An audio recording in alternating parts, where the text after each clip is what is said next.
Hello everyone, this is Hyperion. BNO passport, suspend extradition. Nowadays, Downing Street followed the White House and paid a series of nonsense cards. On the afternoon of 21st local time, the British government announced suspension of the extradition with Hong Kong and prohibited export of weapons. Earlier in the United States, on the other side of the Atlantic, waste paper was sent out endlessly. So number 10 also played a series of nonsense cards. The first nonsense card provide naturalization for Hong Kong people who are eligible to apply for BNO passport. BNO passport, a remnant of colonial history, is just a travel document.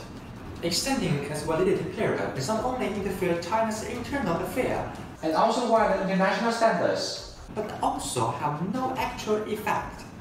According to Hong Kong media analysis, Hong Kong people holding BNO do not enjoy social welfare in the UK.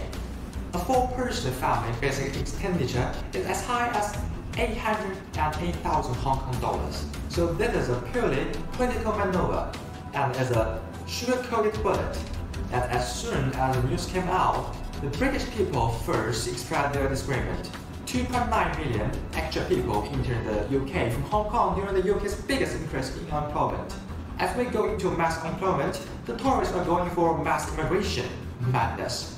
The second nonsense card. The President of the UK Supreme Court, Robert Reid, who is also a non-permanent judge of the Hong Kong Court of Final Appeal, said that if the Hong Kong national security legislation affects the independence of the Hong Kong court, the United Kingdom will stop sending British judges to Hong Kong. This might be the biggest joke for recently, commented by a Hong Kong media. Without the British judge, Hong Kong cannot maintain judicial independence and rule of law.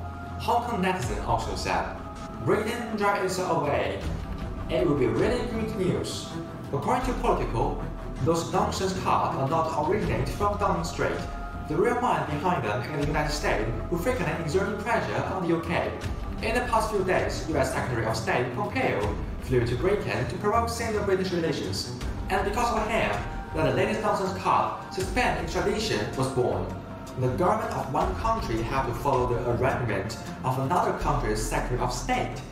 I cannot help to ask, is Downing Street the Prime Minister office of the United Kingdom or just the American office to the UK?